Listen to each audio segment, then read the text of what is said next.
замечаю за собой слишком быструю, тихую и шипящую речь, обусловленную скорее всего детством в провинции. Как убрать местный говор? И еще, можно ли понизить тон своего голоса? Есть ли какие-то методики, видеоуроки на ютубе? Могут ли преподаватели вокала, риторики или логопеды в этом помочь? Могут. Риторики нет, преподаватели вокала и логопеды могут тебе помочь избавиться от, блядь, говора, избавиться от тихой речи, значит, что там у тебя еще?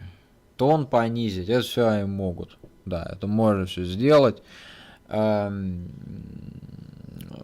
Я могу один совет дать по поводу того, как понизить тон речи. Старайся скрипеть связками, то, что делает Габлач. Я уже очень много раз говорил на эту тему, но когда Дим Юрьевич говорит вот таким вот голосом, он скрипит связками. Это скрип связок. Из-за этого у него голос кажется значительно ниже. Я, в общем-то, довольно давно не практиковался так говорить. Потому что, меня устраивает мой голос в плане того, насколько он высокий, там, низкий и так далее. Мое почтение. То есть, в принципе, это то, что делают китайские женщины. Потому что в китайском языке там 5 контрастных тонов. Высокий, низкий, средний, возвышающийся, понижающийся. 5 контрастных тонов. Низкий тон, он сложен для женщин. Пожилого особенно возраста. То есть, просто сложно его изобразить. Поэтому они скрипят. То есть, если надо сказать «ма» с низким тоном, они говорят «ма». «Ма». Уловил? Скрипеть связками — это вот это.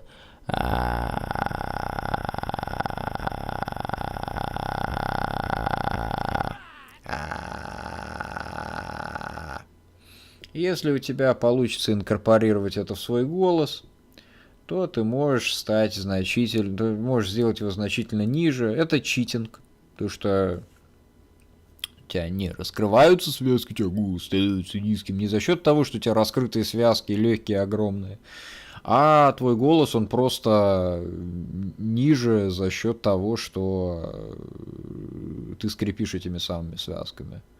Это низкий звук по тому же принципу, по которому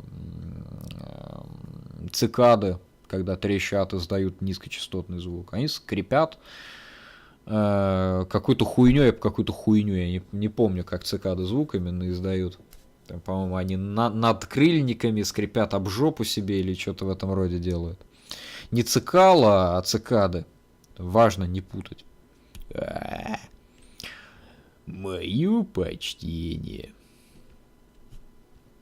Вот, то есть у него именно скрипучий голос. И из-за того, что он скрипит голосовыми связками, его голос звучит ниже, при этом без нелепой хуйни, как у Горшка. Если кто помнит манеру вокала Михаила Горшенева из «Короля и Шута», там наличествует вот умышленная попытка занизить голос вот так вот. Никогда не замечали, когда слушаете «Король и Шут», что и Горшок, и Князь, они поют вот примерно вот таким вот голосом постоянно. Ну, как Бяки-Буки из мультика про бременских музыкантов, там то же самое. То есть там... Я пытаюсь вспомнить хотя бы один текст «Короля и Шута». Секунду, я вспомню.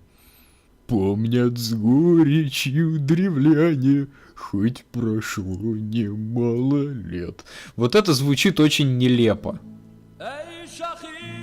Спасибо, Саруман, за подписку. Спасибо, Саруман, 3.14. Твоя первая подписка. Ослепший старый маг ночью по лесу бродил, То есть, ну, разговаривать таким вот голосом постоянно, это не очень круто. По-моему, Камикадзе Ди так разговаривает, если честно. Но это звучит немного нелепо. Немного нелепо это звучит. Но тембр голоса становится ниже, да. Это занижает тембр голоса. Но довольно нелепо, блядь.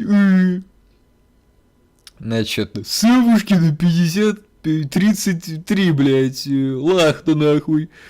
Выблядки из...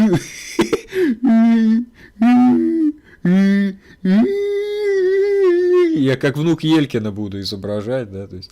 Я Камикадзе Ди. У меня скручивают лайки и накручивают их шарию. Я очень плохо говорить по-русски, но по-другому я говорить не могу. Прошу Ивангая записать видео. Вот вы смеетесь, а мне не смешно.